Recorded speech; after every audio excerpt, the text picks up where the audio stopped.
여러분의 성경 누가복음 17장을 열어주시기 바랍니다.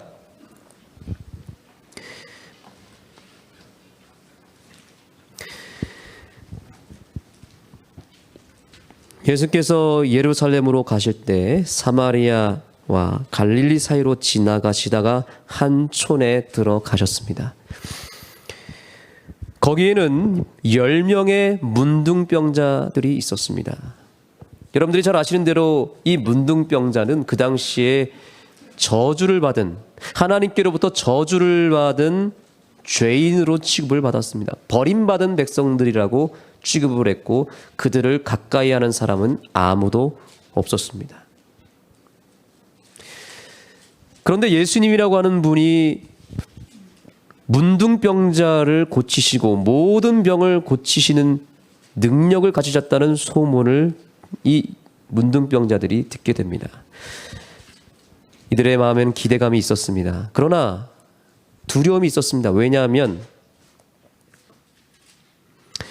문둥병자들은 사람들로 더불어 살지 못하고 격리되어서 살았거든요. 그래서 모여 살 수밖에 없었고 모여 있으면 모여 있을수록 사람들은 그곳으로 더 가까이 나아갈 수가 없었습니다. 그런데 지금 문둥병자가 한 명도 아니고 몇 명이 지금 모여 있습니까? 10명이 모여 있습니다. 여러분, 문둥병자가 10명이 모여 있다면 여러분 그 무리 속으로 가까이 나아갈 수 있겠습니까? 쉽지 않은 일입니다. 10명이 모여 있었기 때문에 아마 예수님도 우리를 찾지 못할 것이라고 생각했을지 모르겠습니다. 그런데 예수님이 그들 곁으로 다가왔다는 사실입니다.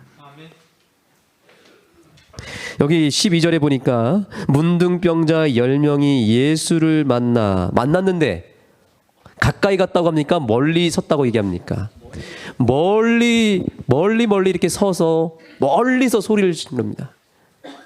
예수님, 예수 선생님이여, 우리를 긍휼히 여겨주십시오.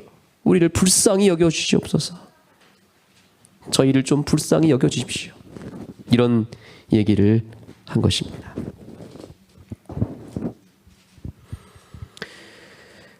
자, 그런데 예수님께서 뜬금없이 어떻게 하시냐면 가라사대 가서 제사장들에게 너희 몸을 보이라 그랬습니다. 왜 이런 말씀하셨을까요? 이전에 예수님께서 문둥병자를 낫게 하셨다는 소문을 들었을 때에는 분명히 예수님이 그 문둥병자의 머리에 혹은 몸에 손을 대셔서 낫게 했다는 소문이 분명히 있었을 것입니다.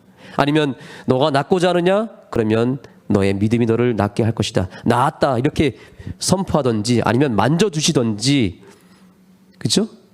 뭔가 조치를 취해 주셔야 되는데 예수님이 뭐라고 말씀하고 계세요? 그냥 아무 말씀을 하지 않았습니다. 너희 몸을 제사장에게 보이라. 제사장에게 몸을 보이는 경우는 딱 2번밖에 없었습니다. 여러분들이 잘 아시는 대로 이 당시에는 의사가 따로 있지 않았고 이 당시 예루살렘 이스라엘 백성들의 사회 속에서의 의사 역할을 누가 했죠? 제사장들이 했습니다. 그때는 제사장들이 의사가 되어서 병을 확인하고 조치를 취해주고 문둥병자 같은 경우는 이게 문둥병이다 아니다 선포를 할 때, 즉 그 병이 오늘날로 치면 코로나 검사를 해서 그게 확진 판정을 우리가 받으러 병원에 가듯이 제사장에게 문둥병자가 가는 경우는 2번밖에 없었습니다. 자기가 문둥병인지 아닌지를 확인받기 위해서 가는 거예요.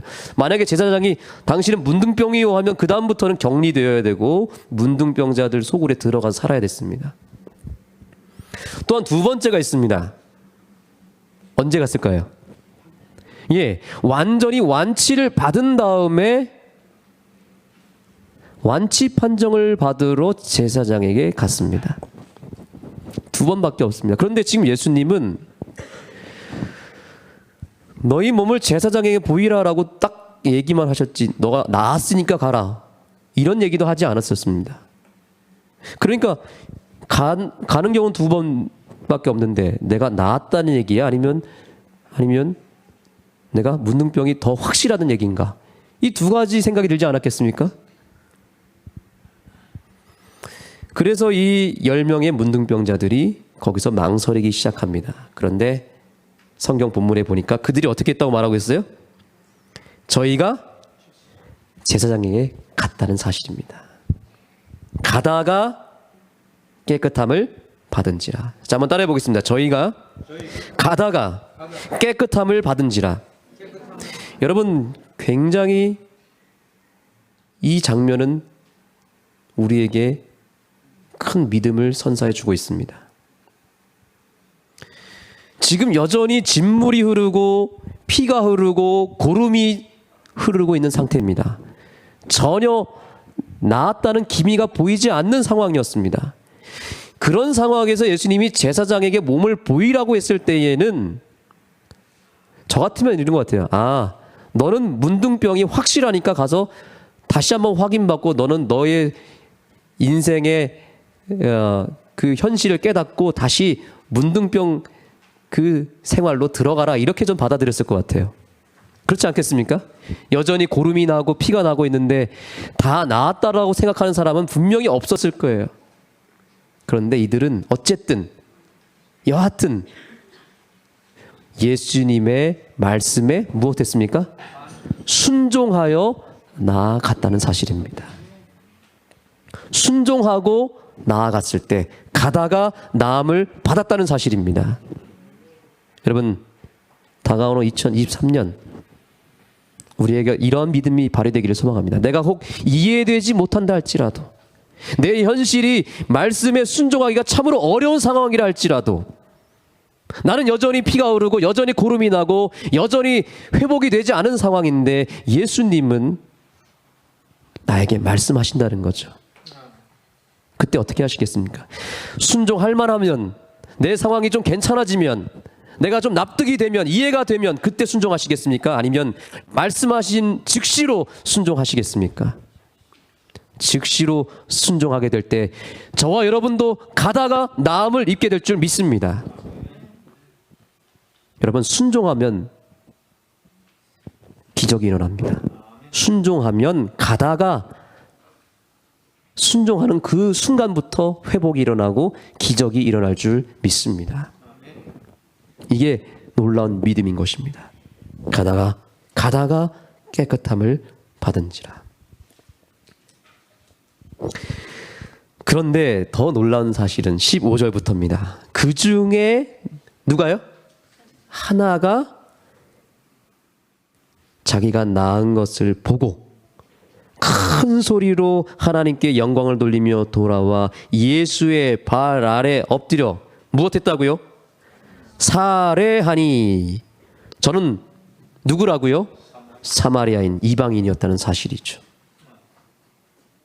이방인인데다가 문둥병까지 걸리면 이건 멸망이 확실한 백성이나 다름없었습니다. 저주받은 백성이라고 취급을 받았을 거예요. 그런데 그 이방인이 예수님의 말씀을 순종하여 나아가다가 가다가 나음을 입었더니 그가 예수님께 다시 돌아왔다는 사실입니다. 왜 돌아왔습니까? 이유가 무엇입니까? 맞습니다. 여기 살해하니라는 표현은 감사했다라는 뜻입니다. 감사했다. 10명 중 몇 명이 돌아와서 감사했어요? 1명만 돌아왔다는 사실입니다. 여러분, 오늘 우리가 주님 앞에 해야 될 일은 무엇이냐면, 우리는 내 갈 길을 2022년 동안 계속 끊임없이 떠났습니다. 내 일과 내 여러 가지 바쁜 상황 때문에 우리는 예수님을 등지고 세상으로 내가 해야 될 계획 속으로 계속해서 전진했습니다. 그런데 오늘만큼은 예수님께로 돌아가서 감사하게 되기를 간절히 소망합니다. 그 이유가 있습니다.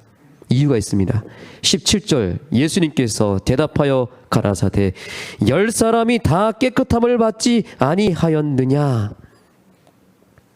그 9은 어디 있느냐? 여러분, 저는 그렇게 생각합니다. 이 10사람은 상징적으로 우리 전 인류라고 저는 생각합니다. 성경에서 10은 전체를 의미합니다. 전체. 그래서 10처녀의 비유, 예, 이 세상 전체 교회를 상징하는 거죠. 열 하면은 무엇이라고요? 전체의 의미가 있습니다. 저는 이것이 상징적으로서 온 인류를 상징한다고 봅니다. 10명이 다 나음을 입었다는 말은 이 세상에 단 한 명도 빠짐없이 하나님의 은혜를 받지 않고 사는 사람이 아무도 없다라는 사실입니다. 다 하나님의 은총을 받고 하나님의 회복을 경험하고 하나님의 도우심과 은혜 없이 살아가는 사람 아무도 없습니다. 우리가 돈을 벌고 우리가 자녀들을 양육하고 우리가 생활하는 모든 것들 사실은 다 하나님이 역사하시고 힘주시고 도와주시지 않으면 우리는 절대 그 일을 할 수가 없습니다. 당연하다고 우리는 생각합니다. 내가 했다라고 생각합니다. 그렇지 않습니다. 하나님이 이 세상 모든 사람들을 그렇게 도와주고 계시고 있다는 사실입니다. 그런데 그 중에서 열의 하나만 돌아왔다는 거죠. 저는 이것도 상징적인 숫자라고 생각합니다. 예수님이 재림하시면 열의 9은 결국에는 멸망할 수밖에 없을 것입니다. 왜요? 하나님께로부터 은혜를 받았지만 돌아오지 않은 백성이 이렇게 많을 거라는 거예요.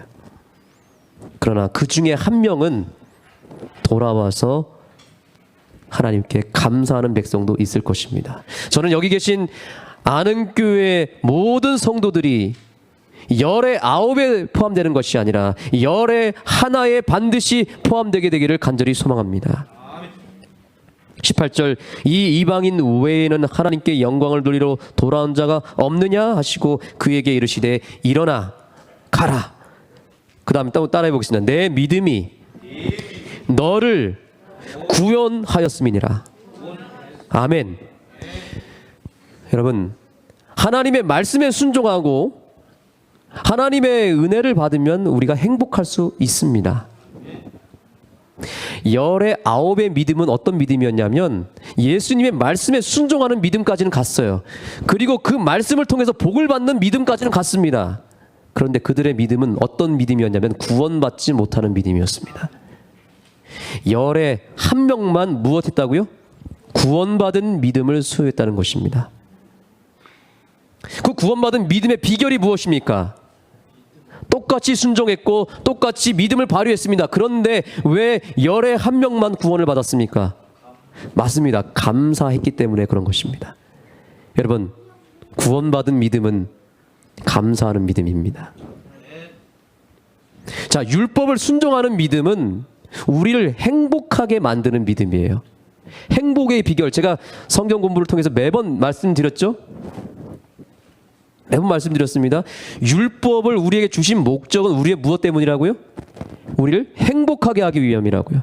율법을 지키면 말씀에 순종하면 행복하게 되어 있고 성공하게 되어 있고 번영하게 되어 있습니다. 그거는 하나님의 법칙이기 때문에 반드시 말씀에 순종하는 사람들 축복해 주시고 복 주시고 성공하게 만들어 주실 것입니다. 그런데 무엇하지 않으면요? 감사하지 않으면 무엇 못 받냐면 구원은 받지 못합니다.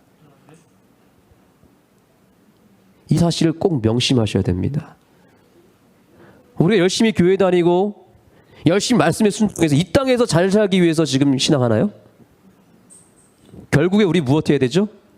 다 구원받아야 되잖아요. 그러려면 어떻게 해야 되겠습니까? 감사해야 되는 겁니다. 감사. 왜 9명은 감사하지 못했을까요? 저는 그렇게 생각합니다. 첫 번째 이유는 그들이 가다가 나음을 받았다고 그러잖아요. 이거를 우연이라고 생각한 거예요. 우연이라고. 분명히 예수님은 뭐 나았다라는 얘기도 안 했고 안수도 안 했다고 그랬잖아요. 그냥 제사장의 몸을 보이라고 했기 때문에 그냥 얼떨결에 가다가 나음을 받았으니까 이거는 예수님으로부터 받은 게 아니라고 생각한 겁니다. 이게 죄입니다. 모든 걸 우연이라고 생각하는 거. 그러나 감사하는 사람의 특징이 뭔지 아십니까? 구원받은 사람의 특징은 모든 것이 예수님께로부터 왔다라고 생각하는 사람은 감사할 수밖에 없습니다. 그리고 구원받게 되어 있습니다. 그런데 그렇게 역사해 주시고 복을 주셔도 이게 하나님께로부터 온 게 아니라 그냥 우연히 왔거나 혹은 내 노력 때문에 왔다라고 생각한 사람들은 어떻게 할까요? 절대로 감사할 줄 모릅니다. 그냥 자기 갈 길 가버립니다. 이게 멸망받을 백성들의 특징입니다. 열의 아홉이 그렇다는 거죠. 이 세상 사람들이 지금 그런 노선을 따라가고 있는데 그 중에서 한 명은 돌아왔다는 것인데 우리가 바로 그 대열에 서야 된다 이 말입니다. 또한 두 번째로 이 9명이 감사하지 못했던 더 심각한 문제가 있었습니다. 그것은 뭐냐면 표현하지 못했다는 거예요. 한번 따라해 보겠습니다. 감사는 표현이다. 아마 이 사람들도 양심이 있으면 알았겠죠. 아, 예수님이 제사장에게 가라고 했던 것이 우리가 나았다는 것을 이미 아시고 선포하신 거였구나. 생각을 안 했을까요? 했을 거예요. 그런데 마음으로 감사하면 되지 뭐. 굳이 가서 예수님 어디 있는지도 모르고 어디 딴 데 갔을지도 모르는데 그냥 마음으로 뭐 하자? 감사하자. 제가 초등학교 때 한 넌센스 퀴즈 문제를 제가 푼 적이 있는데 아주 기억이 지금 말씀을 묵상하다 났습니다. 누군가로부터 음식을 선물로 받았을 때 뭐라고 해야 되나요? 5글자로 뭐라고 해야 됩니까? 끝에는 다래요, 다. 그럼 뭐라고 해야 됩니까, 여러분? 감사합니다. 이게 정답이죠. 혹은 고맙습니다. 그런데 넌센스 퀴즈 답이 뭔지 아세요? 뭐 이런 걸 다. 이게 답이래요. 아이고 뭘 이런 걸 다. 말이 됩니까? 그러면 안 되겠죠, 집사님, 그렇죠? 근데 우리가 그렇다는 거죠. 우리는 한국 민족이라서 그런지 모르겠는데 정말 표현을 잘 못하는 것 같습니다. 감사는 표현이거든요. 여러분 집에서 아내가 밥을 이렇게 해줄 때마다 감사하지 않습니까? 우리 남편들만 대답해 보겠습니다. 감사합니까? 여러분 뭐라고 표현하십니까? 그렇게 정말 하십니까, 장로님? 제가 꼭 확인해 보겠습니다. 이왕이면 감사한 마음을 어떻게 해야 될까요? 표현해야 된다니까요. 표현하라고요.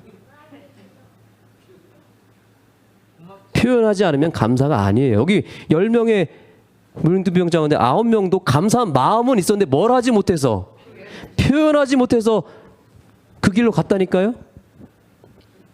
내년도에는 정말 표현을 자주 많이 했으면 좋겠습니다. 웬만하면 표현하시기 바랍니다. 감사합니다. 맛있게 해주셔서 감사합니다. 저는 아이들과 기도할 때 반드시 하나님께 감사하고 나서 엄마에게 감사하라고 제가 거의 강요합니다. 감사합니다. 누구한테 해야 되지? 질문을 던집니다. 그거를 하지 않으면 밥을 먹이지 않습니다.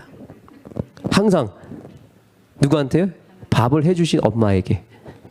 그게 훈련이더라. 이게 제가 왜 이걸 해야 된다는 생각이 들었냐면 이게 훈련되지 않으면 커서도 어른이 되면 어떻게 하는지 아십니까? 절대 감사합니다 말을 하지 못하는 사람들이 굉장히 많더라고요.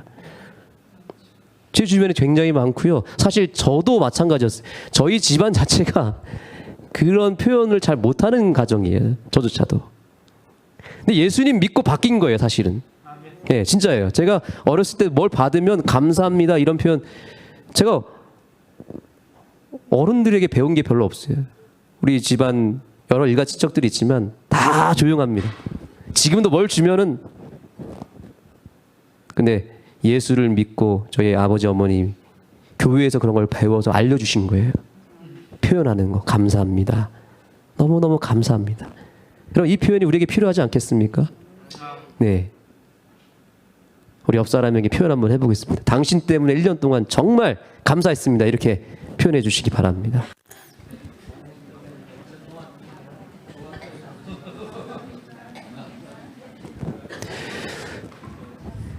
여러분 예수님도 그렇게 감사를 표현하셨습니다. 오병이어의 기적이 어떻게 일어난 줄 아십니까? 감사로 일어난 것입니다. 그 조그마한 아이가 떡 5개와 물고기 2마리를 가져왔을 때 예수님이 그 성경절에 보면 뭐라고 하냐면 예수님이 기도하시는데 뭐라고 하셨어요? 살해하시고 그 작은 보잘것없는 음식을 받으신 예수님 무엇 하셨어요? 가장 먼저 하신 게 예수님 하나님 아버지께 예수님이 감사 기도를 하시고 나서 떡을 나누니까 떡이 풍성해졌다는 사실입니다. 따라해 보겠습니다. 감사는 기적을 만든다. 감사 한번 해보세요. 기적이 일어날 것입니다.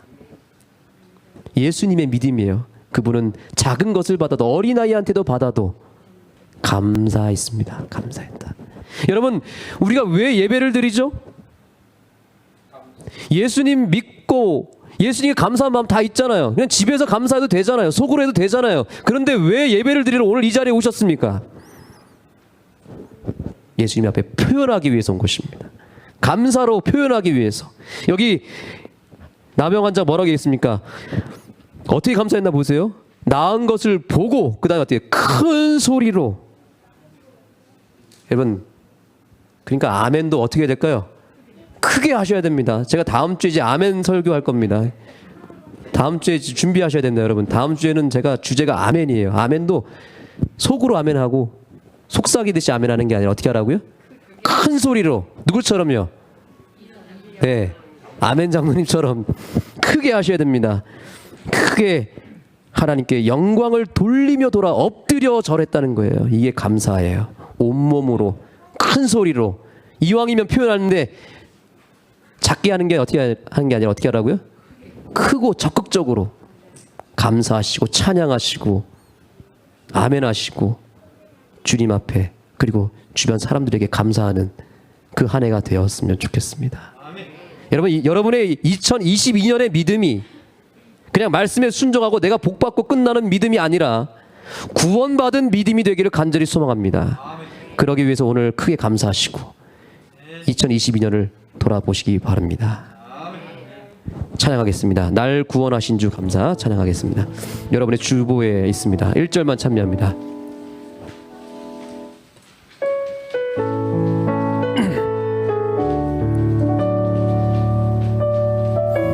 날 구원하신 주 감사. 날 구원하신 주 감사. 가진 것 모두 감사. 지난 추억이 내 감사. 주 내 곁에 계시네.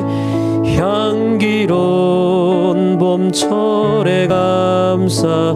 외로운 가을 날 감사. 사라진 눈물도 감사.